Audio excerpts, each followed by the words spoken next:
Bible in a Year Live Chronological Project, Week 1, Day 1, NLT version. In the beginning, God created the heavens and the earth. The earth was formless and empty, and darkness covered the deep waters. And the Spirit of God was hovering over the surface of the waters. Then God said, "Let there be light," and there was light. And God saw that the light was good. Then he separated the light from the darkness. God called the light day, and the darkness night. And evening passed, and morning came, marking the first day. Then God said, "Let there be a space between the waters to separate the waters of heavens from the waters of the earth." And that is what happened. God made this space to separate the waters of the earth from the waters of the heavens. God called the space sky.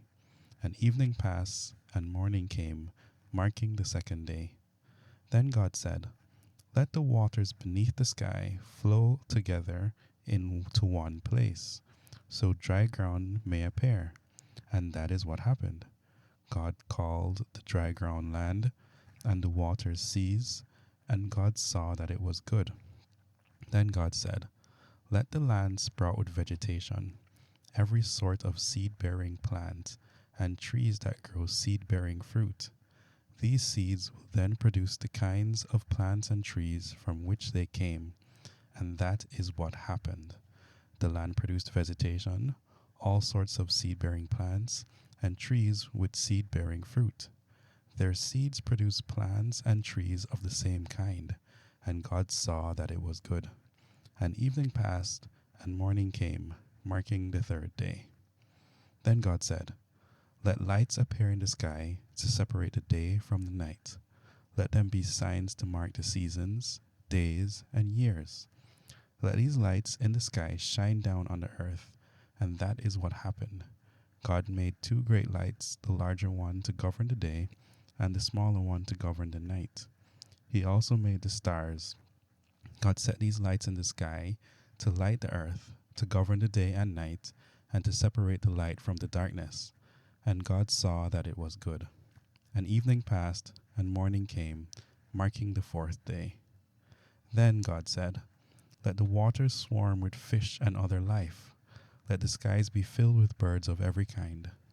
So God created sea creatures and every living thing that scurries and swarms in water, and every sort of bird, which producing offspring of the same kind. And God saw that it was good.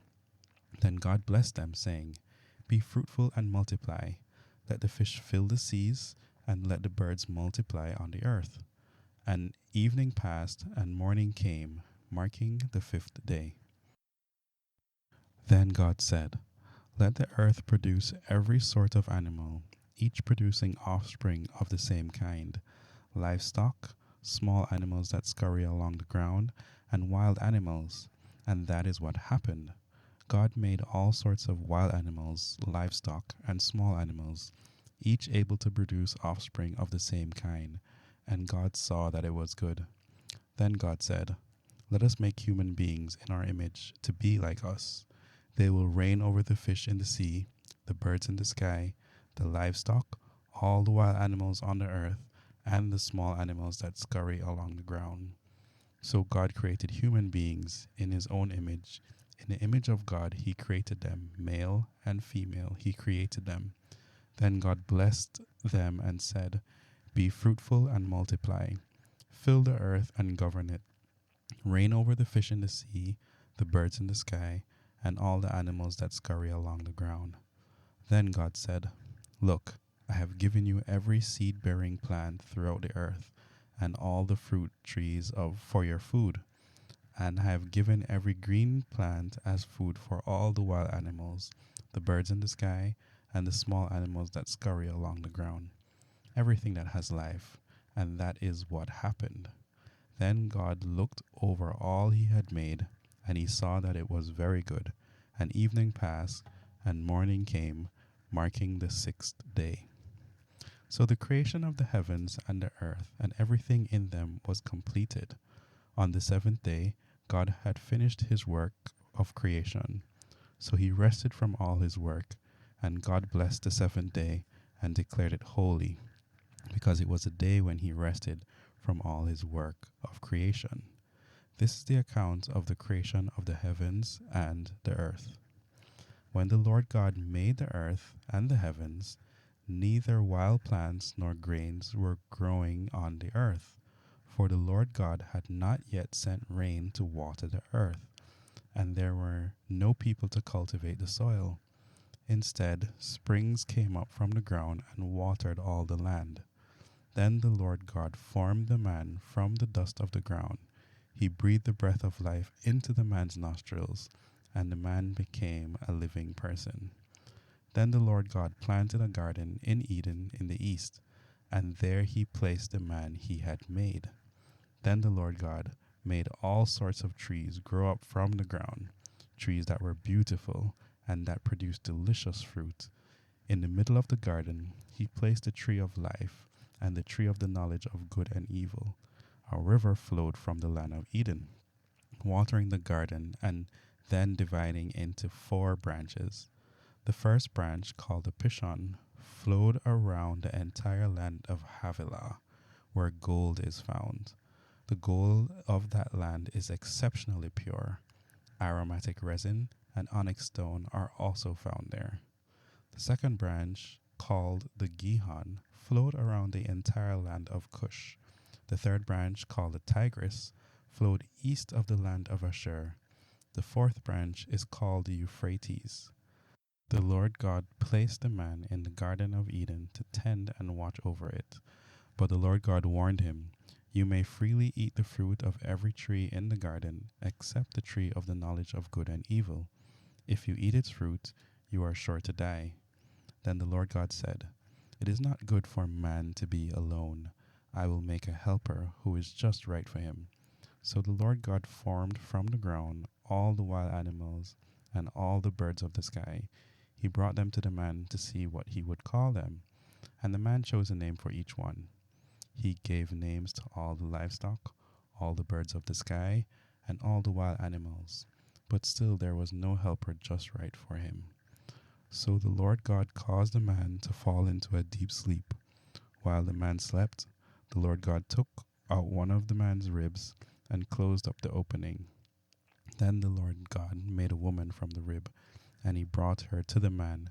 At last, the man exclaimed, "This one is bone from my bone and flesh from my flesh. She will be called woman, because she was taken from man." This explains why a man leaves his father and mother and is joined to his wife, and the two are united into one. Now the man and his wife were both naked, but they felt no shame. The serpent was the shrewdest of all the wild animals the Lord God had made. One day he asked the woman, "Did God really say you must not eat the fruit from any of the trees in the garden?" "Of course we may eat fruit from the trees in the garden," the woman replied. "It's only the fruit from the tree in the middle of the garden that we are not allowed to eat. God said, 'You must not eat it or even touch it. If you do, you will die.'" "You won't die," the serpent replied to the woman. "God knows that your eyes will be open as soon as you eat it, and you will be like God, knowing both good and evil." The woman was convinced. She saw that the tree was beautiful and its fruit looked delicious, and she wanted the wisdom it would give her. So she took some of the fruit and ate it. Then she gave some to her husband, who was with her, and he ate it too. At that moment, their eyes were opened, and they suddenly felt shame at their nakedness. So they sewed fig leaves together to cover themselves. When the cool evening breezes were blowing, the man and his wife heard that the Lord God was walking about in the garden. So they hid from the Lord God among the trees. Then the Lord God called to the man, "Where are you?" He replied, "I heard you walking in the garden, so I hid. I was afraid because I was naked." "Who told you that you were naked?" the Lord God asked. "Have you eaten from the tree whose fruit I commanded you not to eat?" The man replied, "It was the woman you gave me who gave me the fruit, and I ate it." Then the Lord God asked the woman, "What have you done?" "The serpent deceived me," she replied. "That's why I ate it."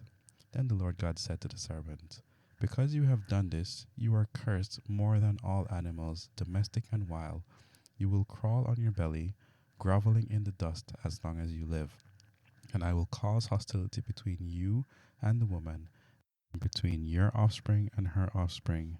He will strike your head, and you will strike his heel. Then he said to the woman, I will sharpen the pain of your pregnancy, and in pain you will give birth, and you will desire to control your husband, but he will rule over you. And to the man he said, Since you listened to your wife and ate from the tree whose fruit I commanded you not to eat, the ground is cursed because of you. All your life you will struggle to scratch a living from it. It will grow thorns and thistles for you, though you will eat of its grain. By the sweat of your brow will you have food to eat, until you return to the ground from which you were made. For you were made from dust, and to the dust you will return. Then the man, Adam, named his wife Eve, because she would be the mother of all who lived. And the Lord God made clothing from animal skin for Adam and his wife.